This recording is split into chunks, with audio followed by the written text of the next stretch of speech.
자, 예수님께서 많은 무리들과 제자들과 더불어 지금 예루살렘에 올라가고 계시는 상황 가운데 드디어 이제 예루살렘 정말로 가까이까지 가셨어요. 이 오늘 말씀에 등장하고 있는 벳바게라고 하는 이 마을은 베단이나 베들레헴처럼 예루살렘하고 근접해 있는 마을들 가운데 하나입니다. 자, 그 가운데 우리 지난주부터 보니까 예수님께서 예루살렘에 나귀의 새끼를 타고 입성하실 것을 계획하시는 가운데 제자들에게 심부름을 보내시는 내용이 사실 이제 지난주와 오늘 말씀의 전체적인 내용입니다. 자, 특별히 지난주에 이 나귀 새끼를 끌고 오라라고 말씀하시면서 만약에 주인이 뭐라고 얘기하면 진짜 주인이 쓰겠다라고 얘기하라는 거예요. 그래서 지난주의 주제는 만물의 주인 되신 예수님이라고 하는 주제로 함께 말씀을 나눴고요. 오늘 말씀은 그 예수님의 심부름에 대하여 처음부터 끝까지 온전히 순종했던 제자들의 모습을 가지고 하나님께서 우리에게 어떤 메시지를 주시는지 함께 은혜를 나누도록 하겠습니다. 자, 그래서 오늘 말씀의 주제는 순종하는 제자들인데 오늘 세 가지로 함께 살펴볼 텐데요. 자, 1번 같이 한번 읽어볼게요. 시작. 순종은 특권이며 축복이다. 자, 순종은 특권이며 심지어 그거 자체가 축복이라는 거예요. 자, 오늘 1절 말씀에 보면 자, 예루살렘에 가까이 가서 벳바게라고 하는 마을에 이르렀을 때 자, 예수님께서 누굴 부르셨어요? 2명의 제자를 부르시면서 심부름을 보내시는 거죠. 자, 이 상황을 여러분들이 이렇게 그 장면을 좀 상상을 해 가면서 한번 그림을 그려보시면 좋을 것 같아요. 자, 많은 무리들이 지금 예수님을 따르고 있어요. 예수님을 따라감과 동시에 사실은 유월절 절기를 함께 지내기 위해서 다 따라가고 있는 상황이고 그 많은 사람들 가운데 예수님을 가장 근접해서 따라가고 있는 12명의 제자들이 있습니다. 그 12명들 가운데에서도 갑자기 예수님이 몇 명을 부르신 거예요? 2명을 부르신 거예요. 잠깐 이리 와봐라. 내가 너희들한테 부탁할 게 하나가 있는데 건너편의 마을에 가보면 나귀와 나귀 새끼가 묶여 있을 거라는 거예요. 가서 풀어가지고 오라는 거예요. 그렇게 예수님이 그 2명의 제자들에게 부탁하시는 상황들 가운데서 그 2명의 제자들이 그 예수님의 부탁하심을 듣고 어떻게 반응했을까라는 거예요. 어떻게? 예수님이 부탁하시니까 이 제자들이 예수님 맨날 우리만 시켜요 라고 얘기했겠느냐는 거예요. 예수님 자꾸 이렇게 부탁을 하면 이거 너무 부담스러운데요 라고 이야기했겠느냐는 거예요. 여러분 그랬을까요? 제가 질문을 한 건데 그렇게 반응했을까요? 아니 그럴 것 같질 않은 거예요. 이 많은 사람들 가운데 또 12명의 제자들도 있는데 그들 가운데서도 우리 2명을 선택하셔서 지금 이 심부름을 이 부르심을 허락하신다라고 하는 것 자체가 귀찮다, 부담스럽다 어떤 이런 마음이 아니라 와, 내가 선택되었구나 라고 하는 어떻게 보면 되게 감사하지 않았을까 그런 생각을 해보는 거예요. 예를 들어서 이런 경우입니다. 어렸을 때가 생각이 나요. 정말로 어렸을 때 초등학교 1학년 때 제가 무슨 일이 있었냐면 제가 서울에서 제법 큰 학교를 다녔어요. 근데 사실 제가 다니고 있었을 때는 굉장히 큰 학교였습니다. 근데 제가 다 커가지고 거기를 지나갈 때가 돼서 한번 가봤더니 그렇게 크지 않더라고요. 근데 어린 마음에는 되게 커 보이잖아요. 근데 한 반에 주로 저희 때에는 한 50명에서 60명 정도 있었습니다. 그랬는데 갑자기 제가 초등학교 1학년 때인데 선생님이 저를 부르시는 거예요. 수업 중에 영철아 부르시면서 교무실에 가면 내 책상에 뭐가 있는데 그걸 좀 가지고 좀 올래? 라고 부탁하시는 거예요. 그랬을 때 부탁하는 선생님에 대하여 제가 귀찮아 죽겠는데 아, 부담스러운데 왜 나한테 시킬까? 이렇게 생각을 했을까요? 아니요. 그때 제 느낌은 뭐냐면, 와, 선생님이 이 많은 아이들 가운데서 나를 뭐 하셨다? 선택하셨다는 거예요. 그리고 어떻게 보면 그 가운데 마치 선택되어지고 어떻게 뽑혀졌다라고 하는 것으로 인해서 마치 이 가운데 나를 가장 뭐하는 사람인 것처럼, 가장 믿고 신뢰하는 아이로 선택되어진 것처럼 되게 고맙고 어찌 보면 되게 뿌듯했던 기억이 있습니다. 그런 거 이해되어지시죠? 예, 그런 느낌인 거예요. 여러분, 예수님이 우리를 부르셨다라고 하는 것은 귀찮거나 부담스러움으로 받아들일 수 있는 상황인 게 아닌 거예요. 어떤 상황이냐면 나를 믿어주셨기 때문에, 내가 이 많은 사람들 가운데 선택되어졌다라고 하는 것, 그거 하나만으로도 여러분 감사할 수 있는 것인 줄로 믿습니다. 그럼 우리가 잘 알아야 될 게 뭐냐면, 예수님은요, 누구든 부르실 수 있어요. 누구든 사용하실 수 있어요. 근데 아무나 부르시는 건 아니에요. 아무나 사용하시는 건 아니에요. 그 얘기는 뭐냐면, 나를 지금 부르시고 계신다, 그리고 나에게 순종을 요구하고 계신다라고 하는 것은 내가 그 아무나가 아닌 가운데 특별한 신뢰감 속에서 선택되어진 자다라고 하는 여러분 그런 마음을 가지고 여러분 하나님께 감사할 수 있는 저와 여러분들 되시길 주님의 이름으로 축원합니다. 그래서 순종은 아무나 할 수 있는 게 아닌 특권이다라고 얘기하는 거예요. 그리고 이 순종은 특권인과 동시에 또 뭐가 되냐면 축복이 되어집니다. 여러분, 하나님은요, 누군가를 부르실 때, 그리고 그 부르심에 대하여 순종함으로 반응한 자들에게 그냥 오리발을 내미시는 분이 아니라는 거예요. 그래서 히브리서 11장에 보면 믿음에 대한 이제 말씀이 쭉 나오는데, 그 히브리서 11장에 보면 믿음으로 하나님께 순종한 사람들이 어떤 복을 받았는지에 대한 예가 굉장히 많이 나와요. 자, 특별히 이제 6절 말씀에 보면 믿음에 대해서 뭐라고 얘기하고 있느냐? 자, 같이 한번 읽고 봅니다. 시작. 믿음이 없이는 하나님을 기쁘시게 하지 못하나니 하나님께 나아가는 자는 반드시 그가 계신 것과 또한 그가 자기를 찾는 자들에게 상 주시는 이심을 믿어야 할지니라. 하나님이 가장 기뻐하시는 사람은 뭐 하는 사람이에요? 능력 있는 사람이 아니에요. 믿음이 있는 사람. 그리고 특별히 11장에 보니까 그 믿음을 가지고 하나님께 순종했던 사람들의 이야기가 쭉 나오는데, 자, 특별히 이 믿음을 두 가지로 설명하고 있어요. 하나님 앞에 나아가는 자는, 자, 첫 번째 뭘 믿어야 된대요? 반드시 그 하나님이 계시다라고 하는 걸 믿어야 된대요. 그리고 두 번째가 뭐냐면, 그가 자기를 찾는 자들에게 반드시 뭘로? 상을 주시겠다. 다시 말하면 순종한 자들에게 반드시 하나님은 갚아주시는 분이라는 거예요. 이걸 믿으라는 거예요.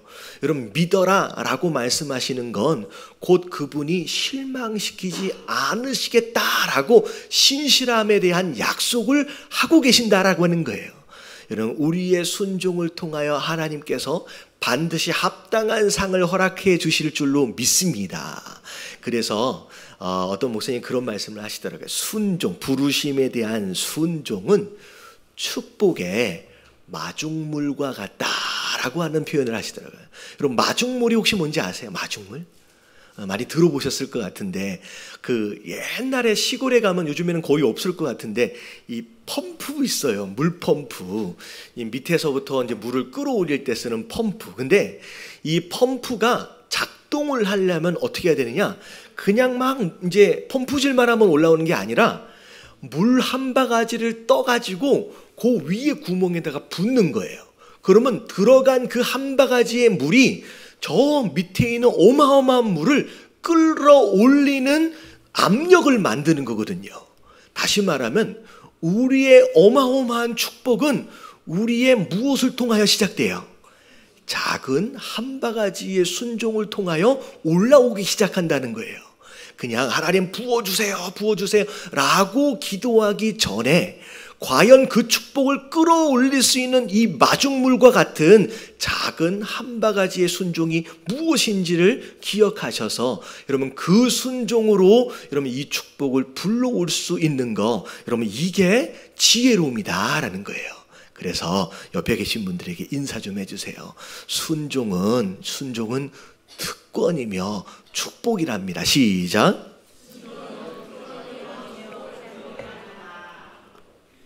네, 제가 이 말씀을 준비하면서 이제 갑자기 떠오른 스토리가 생각이 났어요. 성경에 나오는 스토리인데 그 마태복음에는 나와 있지 않습니다. 근데 요한복음 2장에 가보면 예수님이 처음 기적을 행하셨던 장면이 나와요. 첫 기적 혹시 아세요? 가나의 혼인잔치. 이게 예수님의 첫 번째 기적인데 이 혼인잔치에서 일어난 기적에 대한 내용들이 나와요. 자, 이 혼인잔치가 사실 우리 한국 같은 경우에는 마치 예식장에서 이게 찍어내는 것처럼 1시간씩 찍어내거든요. 근데 이스라엘의 혼인잔치는 한두 시간 안에 끝나는 게 아니에요. 거의 일주일 동안 혼인잔치를 합니다.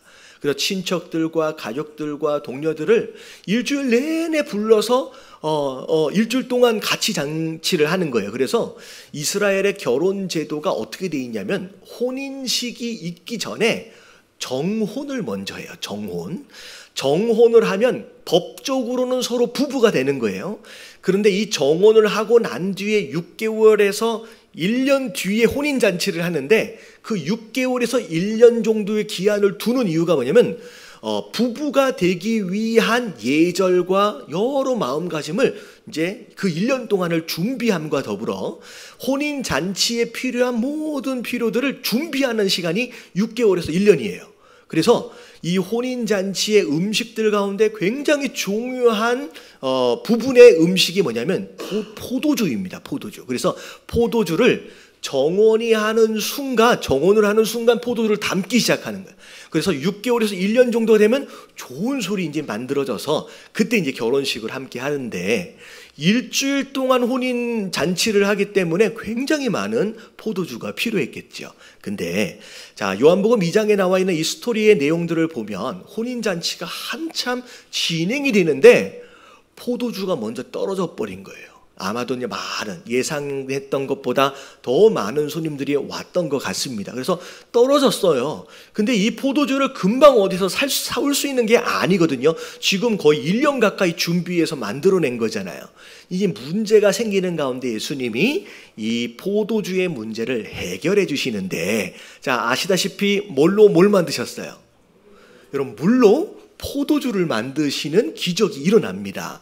자, 근데 그 기적이 어떻게 일어났냐면, 자, 하인들을 불러다가 6개의 큰 항아리에다가 뭘 갖다 부어라? 물을 갖다 부으래요. 자, 그리고 나서 그냥 아무것도 안 하시고 그냥 그 물을 갖다가 연회장에다가 퍼다 주래요. 그랬을 때 이 하인들이 처음부터 끝까지 항아리를 채우는 것에서부터 그리고 그 물을 연회장에 갖다 주는 것까지 순종을 합니다. 그랬더니 나중에 연회장에서 손님들이 그 물로 되어 있는 포도주를 마시더니 깜짝 놀라는 거예요. 왜? 보통은 취하기 전에 좋은 술이 나오다가 취하면 어떤 술이 나와요? 별로 이제 안 좋은 술이 나온다는 건데, 근데 이 집의 잔치는 처음도 괜찮았는데 나중에 나오는 술은 더 어때요? 너무 맛있다는 거예요. 그래서 막 칭찬이 이어지는 가운데 막 좋아했던 분위기가 이제 그 스토리의 마지막 부분입니다. 근데 이 마지막 부분에서 요한복음 2장 9절에 이런 말씀이 있어요. 자, 다 같이 한번 읽어봅니다. 시작. 연회장은 물러낸 포도주를 맛보고도 어디서 났는지 알지 못하되 물을 떠온 하인들은 알더라. 연회장이 신랑을 불러. 자, 많은 사람들이 그 맛있는 포도주를 다 먹고 즐기면서 막 좋아했는데, 자, 이게 어떻게 생긴 포도주인지 알았다 몰랐다? 아무도 몰랐다는 거예요. 딱 누구를 제외하고는. 하인들을 제외하고는. 다시 말하면 이 스토리 안에서 중요한 두 종류의 인물들이 있는 거예요.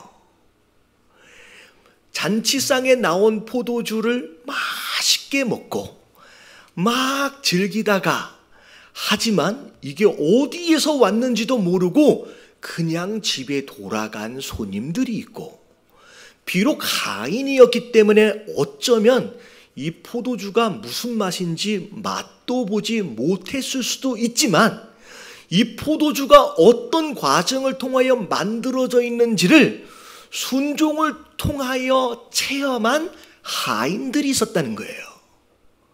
근데 하나님은 이 말씀을 통하여 지금 뭘 얘기하고 계시느냐? 영문도 모르고 그냥 퍼 마시고 집에 돌아가는 손님이 될 것이냐? 비록 이걸 마음껏 맛보지는 못했지만 이 가운데 어마어마한 하나님의 역사심이 있었다라고 하는 거에 주인공으로서, 참여한 자로서의 그 하인들이 될 것이냐? 여러분, 누가 복을 받은 사람이에요? 여러분, 손님이 복을 받은 사람이 아니에요. 알지 못하는 누군가의 순종을 통하여 영문도 모르게 그냥 한 모금 마시고 몇 모금 마시고 내일 가면 또 목마를 거거든요. 그렇게 살아가는 손님이 되지 말고, 그게 복이 아니라는 거예요. 그걸 마음껏 맛보지는 못했을지라도 순종을 통하여 하나님의 역사하심의 현장에서 함께 참여한 자로서의 축복을 누리는, 여러분, 이 하인이 되라라고 말씀하시는 거예요. 여러분, 깨달아지시길 주님의 이름으로 축원합니다. 이 땅 가운데서 잠시 누리는 그 한 모금은요, 내일 또 목마르고요, 내일 또 배고프게 돼 있어요. 근데 여러분, 이 하인들은 평생을 지나도 여러분 이 사건을 잊을 수가 없어요. 나는 뭘 갖다 부은 거예요? 물을 갖다 부었는데 나는 그냥 순종을 했는데 이 작은 순종을 통하여 이 물이 뭐가 됐어요? 포도주가 되는 어마어마한 기적을 자기 손으로 경험한 거예요. 여러분, 하나님이 원하시는 축복은 바로 이런 거예요. 잠깐 떠먹는 그 술에 취하지 마시고 순종을 통하여 하나님과 함께 일하는, 그래서 그 역사심을 경험하는 저와 여러분들 되시길 주님의 이름으로 축원합니다. 여러분, 그래서 순종이 곧 특권이고, 여러분, 이게 곧 축복이에요. 여러분, 하나님 부르실 때 또 부르시네 라고 귀찮아하거나 부담스러워하지 마시고, 야, 하나님 감사합니다 라고 이런 받으실 수 있는 저와 여러분들 되시길 주님의 이름으로 축원합니다. 옆에 계신 분들에게 인사 좀 해주세요. 부르실 때 감사해야 한답니다. 자, 두 번째, 자, 다 같이 한번 읽어볼게요. 시작. 순종은 나를 부인하는 훈련이다. 예, 여러분, 순종은 나를 부인하는 훈련이에요. 자, 오늘 말씀 6절에 보면 예수님이 제자들에게 자, 이렇게 해라 라고 말씀하셨더니 제자들이 가서 예수께서 명하신 대로 하여 라고 6절에 이 제자들의 순종을 굉장히 간단하게 설명하고 있어요. 근데 여러분, 순종은 이렇게 간단하지 않아요. 비록 그대로 했다라고 하지만, 순종했다라고 하지만 이 순종을 이루기 위해서 굉장히 많은 것들이 포기되어져야 합니다. 자, 이 말씀을 통하여 순종을 위해서 우리가 포기해야 할 네 가지를 말씀을 드릴게요. 네 가지. 자, 뭘 포기해야 되느냐? 자, 1번 다 같이 한번 읽어봅니다. 시작. 순종은 나의 이해와 논리를 포기하는 것이다. 자, 뭘 포기해야 돼요? 이해와 논리를 포기해야 돼요. 그럼 성경을 들여다보면요, 하나님이 부르시고 하나님 명령하신 것들은 대부분 우리가 이해할 수가 없어요. 논리적으로 정리하거나 설명하기가 너무 어렵습니다. 오늘 같은 경우도 마찬가지야. 느닷없이 예수님 불러다가 한 번도 가본 적이 없는 그냥 마을에 가면 그게 있을 거라는 거예요. 나귀 새끼가 그거 끌고 오래요. 그리고 자, 주인이 뭐라 그러면 뭐라고 얘기하래요? 주가 쓰시겠다. 이게 말이 돼요? 우리는 설교를 통하여 이해를 했지만 그 낙이 진짜 주인은 그 얘기가 통하겠느냐는 거예요. 여러분, 이거는 이해를 할 수 있는 게 아니에요. 여러분, 논리적으로 설명이 되어지는 게 아니에요.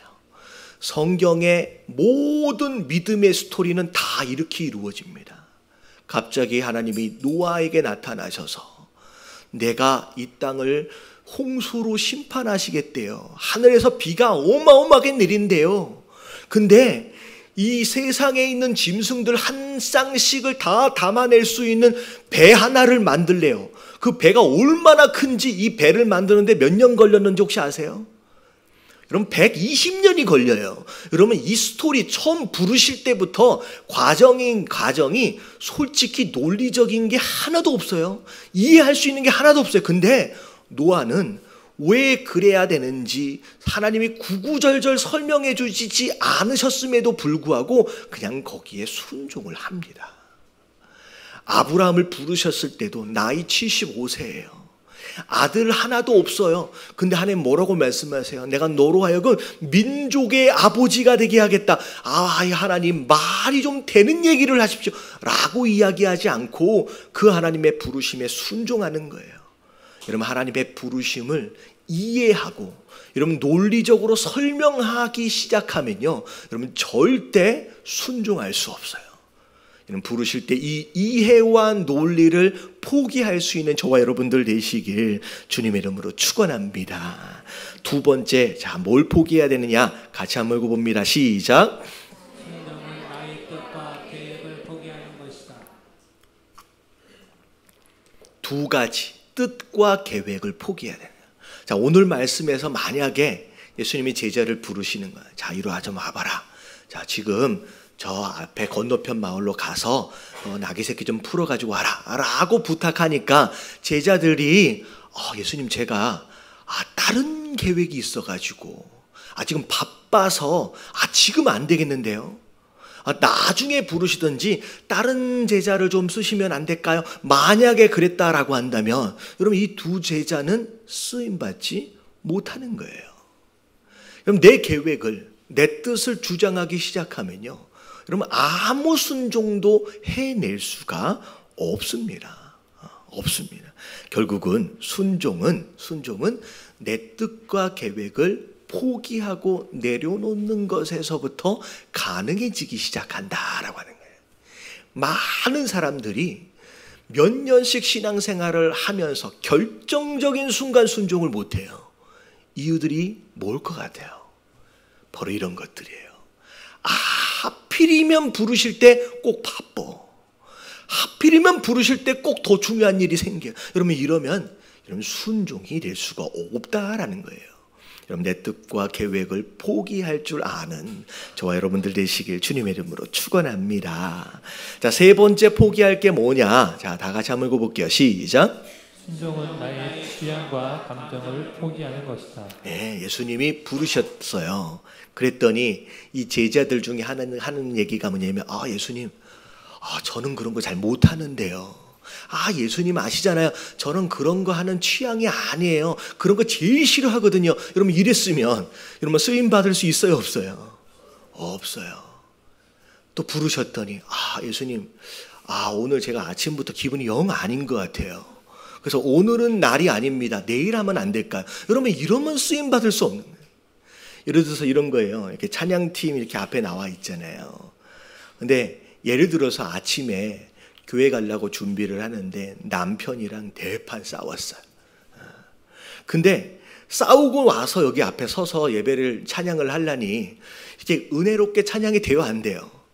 이게 잘 안 돼. 그러니까 목사님 오늘은 날이 아닌 것 같습니다. 제가 오늘은 밑에서 좀 쉬겠습니다. 여러분 이건 순종이 아니라는 거예요. 뭐 그럴 수 있다? 그럼 만약에 저라고 생각해 보세요. 제가 오늘 아침에 나오다가 제 알레나 사모하고 싸웠어. 그래서 기분이 영 안 좋아. 내가 설교할 기분이 아니네. 자, 오늘은 쉽니다. 이렇게 하면 돼요, 안 돼요? 그럼 이게 안 되는 거예요. 여러분 왜 순종이 안 되느냐? 결정적인 그 순간 내가 기분이 안 좋다는 거예요. 내가 그때 마음이 안 내킨다는 거예요. 내가 그거 좋아하는 일이 아니라는 거예요. 여러분 이런 수많은 이유들 때문에 결정적인 순간 순종이 안 되는 거예요. 여러분 내 취향과 감정이 여러분 하나님 앞에서 포기되어져야 돼요. 여러분 이 연예인들을 보면 참 신기한 게 조금 전까지만 해도 심지어 어머니가 상을 당하셨는데 내 배역이 지금 여기서 뭐 해야 돼요? 웃어야 할 배역이야. 그러면 이 연예인들은 여기서 웃는 거예요. 왜? 이러면 세상적인 성공과 이런 물질을 위해서도 자기 감정을 조절하는 거예요. 근데 하나님이 나를 부르신다라고 한, 그분이 나를 부르시는데 이 감정이 그 순종을 방해한다? 이러면 이거는 말이 안 되는 거예요. 여러분, 내 감정을 내려놓으시고 좀 아침에 기분이 나빠도 여러분 여기에서만큼이라도 여러분 우리의 감정을 하나님 앞에 포기하고 올려드릴 수 있는 저와 여러분들 되시길 주님의 이름으로 축원합니다. 예, 최소한 기분이 좀 안 좋았더라도 예배를 마치고 돌아가는 순간에서의 얼굴은 좀 달라져야 될 필요가 있을 것 같아요. 옆에 계신 분들 얼굴 한번 봐보세요. 예, 좀 웃으시면서 할렐루야. 예, 이 감정이 포기되어져야 돼요. 네 번째 포기되어져야 될 거. 자, 같이 한번 읽어봅니다. 시작. 순종은 나의 이해 관계를 포기하는 것이다. 자, 나귀 새끼 끌어오라고 했더니 와, 이거 갔다가 도둑놈으로 몰리면 어떻게 돼요? 이거 큰일 나겠는데? 아는 사람도 없는데 거기는? 그러면 설명해 줄 사람도 없고 이거 잡혀가면 어떻게? 그러면 순종할 때 생각하고 고민하기 시작하면 절대 안 돼. 할 수가 없어요. 내가 이것으로 해를 당하지 않을까? 내가 이것으로 위험해지지 않을까? 내가 이것으로 손해보지 않을까? 이런 마음을, 이런 계산이 시작되기 시작하면요, 그럼 절대 순종이 될 수가 없다라는 거예요. 여러분, 종종 순종할 것에 대해 하나님 부르시면 뭐 하겠다라고 해요? 제가 기도해 보겠습니다. 여러분, 이 기도해 보겠다라고 하는 것은 내가 이게 내게 유익이 있을지 없을지를 고민해보고 계산해보고 생각해본다는 얘기가 되어서는 안 되는 거예요. 뭘 위해 기도해요? 하나님, 제가 이 부르심에 순종할 수 있는 뭘 달라고요? 용기를 달라고 여러분 기도하셔야 돼요. 할렐루야.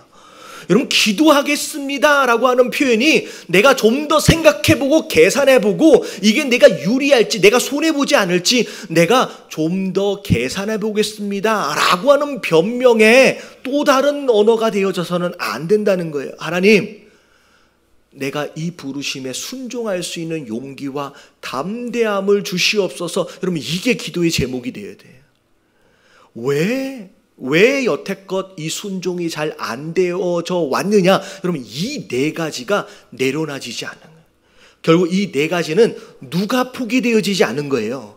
내가 포기되어지지 않으면 여러분 그 작은 순종도 불가능해진다는 거예요. 그래서 자, 마태복음 16장 24절부터 25절까지 24절만 읽어볼게요. 시작. 이에 예수께서 제자들에게 이르시되 누구든지 나를 따라오려거든 자기를 부인하고 자기 십자가를 지고 나를 따를 것입니다. 자, 네가 나를 따라오려거든 먼저 해야 될 게 뭐냐면 너 스스로를 뭐해라?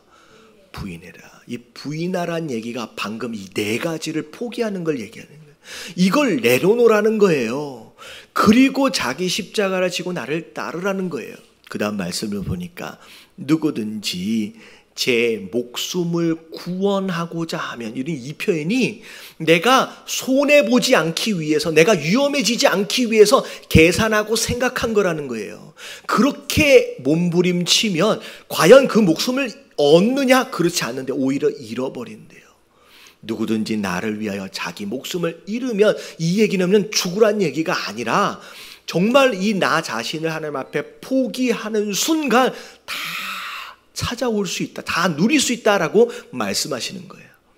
여러분, 왜 순종이 어려운지, 내가 포기되어지지 않고 내가 부인되지 않기 때문이다라고 하는 것을 기억하시는 가운데, 여러분, 이 나를 포기하는 것으로 말미암아 이 작은 순종에 여러분 이제 반응하실 수 있는 저와 여러분들 되시길 주님의 이름으로 축원합니다. 자, 마지막 세 번째입니다. 마지막 세 번째. 자, 다 같이 시작. 순종이 곧 열매다. 자, 여러분, 순종이 곧 열매예요. 자, 우리가 교회 안에서든 어디에서든 어떤 일을 할 때 결과, 성과를 굉장히 중요하게 생각하는 경향이 있어요. 자, 이걸 하면 어떤 결과가 나올까? 이렇게 하면 어떤 성공을 얻을 수 있을까? 근데 여러분, 성경에서 말하고 있는 진짜 성공하는 삶, 진짜 승리하는 삶은 여러분 결과에 있지 않아요. 자, 제가 자주 드는 예들 중에 하나가 이제 예수님에 대한 고향 땅을 방문했던 그 스토리예요. 자, 예수님의 많은 사역들 가운데 특별히 고향 땅을 방문했던 사역, 이런 고향 땅을 방문했더니 여러분 열매가 있었어요, 없었어요? 없었어요. 자, 갔더니 오히려 고향 땅에 있는 마을 사람들이 예수님을 부인합니다. 예수님을 대적하고 배척해버려요. 예수님이 고향 땅을 가시기 전에 그 고향 땅에 있는 사람들이 자기를 부인하고 배척할지를 예수님이 아셨을까요? 모르셨을까요? 여러분, 예수님은 다 아셨어요. 미리 다 알고 행동하시거든요. 다 아셨으면, 가서 배척을 받으실 줄 알았으면 왜 가셨을까요? 여러분, 예수님은 가서 어떤 결과가 있어지냐, 어떤 열매가 있어지냐라고 하는 것을 생각하신 게 아니라 그냥 아버지 하나님께 뭐하고 계시는 거예요? 여러분, 순종하고 계시는 거예요. 여러분, 어떻게 보면 인간적인 눈으로 볼 때 예수님의 고향 방문은 실패한 사역입니다. 왜? 아무런 사람도 얻지 못했어요. 배 쫓겨났어요. 여러분, 눈으로 볼 때, 인간적인 눈으로 볼 때 여러분 예수님의 고향 방문은 실패한 사역이에요. 근데 여러분, 그건 실패가 아니에요. 왜? 여러분, 이 결과론 쪽으로 볼 때는 실패지만 지금 예수님은 그 방문 자체가 하나님의 순종했어요. 여러분, 순종하셨기 때문에 그 사역 자체는 하나님 앞에서는 뭐예요? 성공한 삶이에요. 여러분, 이 개념을 우리가 잘 이해할 필요가 있어요. 여러분, 결과는 하나님 것이에요. 그 일을 이루시는 분은 하나님 것이에요. 그냥 우리는 결과는 상관이 없이 지금 하나님의 부르심에 뭐 하면 돼요? 순종하면 돼요. 그러면 이 순종이 곧 열매고 그게 성공이에요. 내가 어떤 일을 해요? 그게 잘 되어지든 잘 안 되어지든 그건 우리의 몫이 아니에요. 과연 내가 오늘 하루 그 부르심에 대하여 내가 순종하고 있다라고 한다면 나는 오늘을 뭐 하고 있는 것이냐? 성공하고 있는 거예요. 여러분, 이게 신앙생활이에요. 그래서 자, 사무엘상 15장 22절을 보면 이런 말씀이 있습니다. 다 같이 시작. 사무엘이 이르되 여호와께서 번제와 다른 제사를 그의 목소리를 청종하는 것을 좋아하신 것 같이 좋아하시니까 순종이 제사보다 낫고 듣는 것이 시장의 기름보다 나으니. 하나님께 제사하는 것, 예배드리는 것만큼 중요한 게 어디 있고 그것만큼 귀한 게 어디 있어요. 근데 하나님은 네가 아무리 잘 준비하고 근사하게 준비해 놓은 그런 예배라고 할지라도 그 예배보다 더 뭐가 중요하다? 네가 나에게 어떻게 순종하고 있느냐라고 하는 것이 더 중요하다라고 하는 거예요. 여러분, 하나님께서 우리 삶에 기대하고 계시는 건 예배가 아니에요. 오히려 그 안에서 발견되어질 수 있는 순종의 모습이라는 거예요.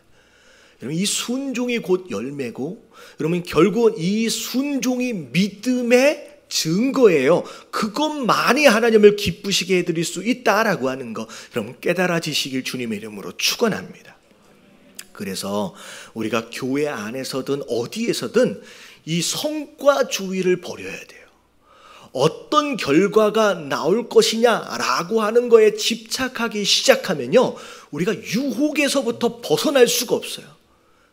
이런 거예요. 어떻게 하면 더 쉬운 방법으로 더 좋은 결과, 더 빠르게 더 좋은 결과. 여러분, 이게 우리 마음 가운데 성과주의가 자리를 잡기 시작하면 교회 안에서 봉사를 하든 뭘 하든 여러분 유혹으로부터 자유할 수가 없어요. 결과는 하나님께 맡겨버리고 여러분 내가 오늘 순종하는 것으로 승리하고 성공하실 수 있는 저와 여러분들 되시길 주님의 이름으로 축원합니다.